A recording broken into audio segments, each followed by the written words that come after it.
پھر نظر گئی تو دیکھا ایک سانپ زمین پر رینگ رہا ہے۔ وہاں موجود تالاب کی طرف دیکھا تو خوبصورت مچھلیاں تیر رہی تھی۔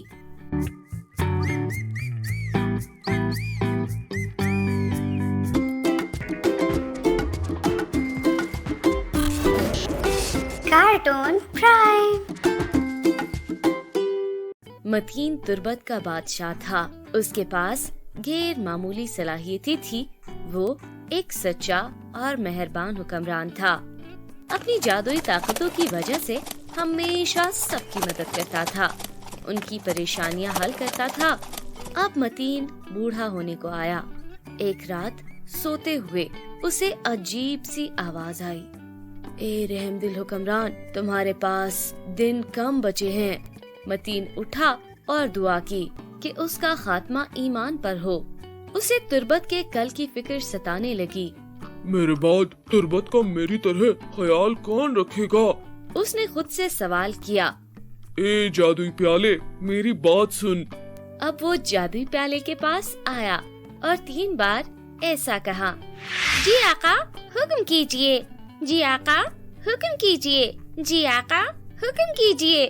پیالے میں پانی بھر گیا اور آواز آئی، اے جادوئی پیالے، مجھے دکھا کوئی ایسا طلسمی انسان جو میرے بعد کوئی تربت کی بھلائی سوچ سکتا ہے، جو میرے لوگوں کے حق میں بہتر ہے۔ جو حکم میرے آقا۔ پیالے سے آواز آئی۔ ساتھ ہی پانی میں ایک شخص دکھائی دیا جو ہوا پر اڑ رہا تھا۔ وہ ہوا کا رخ موڑ سکتا تھا۔ متین کو خوشی ہوئی، یہ طلسمی شخص واقعی جادوئی طاقت رکھتا تھا، مگر اگلے پل منظر بدلا۔ اب ایسا شخص دکھائی دیا جس نے دیکھتے ہی دیکھتے ہر طرف آگ لگا دی، مگر اسے خود کچھ بھی نہ ہوا۔ ارے واہ واہ، یہ بہترین ہے۔ متین نے تالی بجائی۔ پھر سے منظر بدلا۔ اب وہ شخص دکھائی دیا جو پانی پر چل سکتا تھا، پانی پر حاکم تھا، ایک اشارے سے ندیاں بہا سکتا تھا۔ یہ نایاب طلسم ہے۔ متین نے اسے بھی سراہا، مگر پریشان ہو گیا کہ ان تینوں میں سے زیادہ بہتر کون ہے جو تربت کو سنبھال سکے۔ مجھے ان تینوں سے ملنا ہوگا۔ متین کو علم ہوا کہ وہ تینوں بھائی ہیں، تو ان سے ملنے کا ٹھان لیا۔ اچانک وہ غائب ہوا اور ایک جھوپڑی میں حاضر ہوا، جہاں وہ تینوں طلسمی بھائی بیٹھے کھانا کھا رہے تھے۔ اے طلسمی بھائیوں، مجھے بادشاہ متین کہتے ہیں، میں تربت کا حکمران ہوں۔ میں تم تینوں کے پاس اس لیے آیا ہوں کہ کسی ایک کو اپنی سلطنت کا بادشاہ بنا سکوں۔ میرے پاس سمے بہت کم ہے، اس لیے بتاؤ تم میں سے زیادہ بہتر کون ہے؟ متین کے کہنے پر وہ تینوں آگے بڑھے اور باری باری کہنے لگے، میں بہترین ہوں، میں بہترین ہوں، میں بہترین ہوں۔ متین کو یہ معاملہ مشکل لگا۔ اس نے ان تینوں کو اپنے ساتھ چلنے کا کہا۔ وہ سب جنگل کی جانب بڑھ رہے تھے کہ اچانک کہیں سے ایک خوخار شیر نے ان پر حملہ کرنا چاہا۔ آگ پر دسترس رکھنے والے طلسمی بھائی نے فوراً شیر کی جانب اشارہ کیا تو اسے آگ لگ گئی اور وہ جل کر بھسم ہو گیا۔ شاباش نوجوان، تم بہترین ہو، تم نے ہماری جان بچائی۔ متین نے طلسمی شخص کا شکریہ ادا کیا۔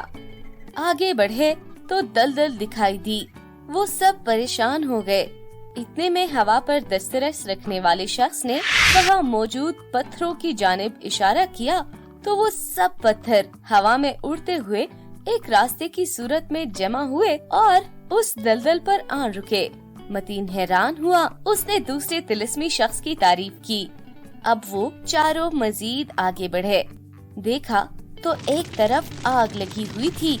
پھر پانی پر دسترس رکھنے والے تیسرے طلسمی بھائی نے ہاتھ بڑھایا تو پانی برسنے لگا، جس سے آگ فوراً بجھ گئی۔ اب متین بادشاہ زیادہ پریشان ہو گیا۔ اس نے سوچا کہ فیصلہ کیسے لے۔ چلو کچھ وقت یہاں آرام کر لیتے ہیں۔ اس نے تینوں طلسمی بھائیوں سے کہا۔ اچانک متین کا دھیان ارد گرد کے ماحول پر گیا۔ اس نے دیکھا کہ ایک پرندہ ہوا میں اڑ رہا ہے۔ پھر نظر گئی تو دیکھا ایک سانپ زمین پر رینگ رہا ہے۔ وہاں موجود تالاب کی طرف دیکھا تو خوبصورت مچھلیاں تیر رہی تھی۔ اب متین کو ساری بات سمجھ میں آ گئی۔ اس نے سوچا سانپ اڑ نہیں سکتا، پرندہ تیر نہیں سکتا اور مچھلیاں اڑ نہیں سکتی۔ جو کام جس کے ذمے وہ وہی کر سکتا ہے۔ اب وہ ان تینوں بھائیوں سے گویا ہوا۔ آج سے تم تینوں تربت کے جانشین ہو۔ مجھے امید ہے اپنے طلسم سے تم تینوں وہاں کے لوگوں کا ساتھ دو گے اور مدد کرو گے۔ میرے بعد تربت کا خیال رکھنا۔ یہ کہہ کر متین اللہ کو پیارا ہو گیا۔ اس کی سمجھداری کی وجہ سے صحیح فیصلہ اس کے جیتے جی ہو گیا۔ اب تربت کے لوگ مزید خوشحال ہو گئے ہیں۔ وہ تینوں طلسمی بھائی مل کر سارے معاملات دیکھ رہے ہیں۔ تو بچوں، آپ نے جانا جو کام جسے اللہ نے سونپا وہ وہی کر سکتا ہے۔ ایک بندے کا کام دوسرا شخص نہیں کر سکتا۔ اس لیے جو فیصلہ کرو سمجھداری سے کرو، اسی میں بھلائی ہے۔ کارٹون پرائم کو سبسکرائب اور شیئر کرنا مت بھولیے۔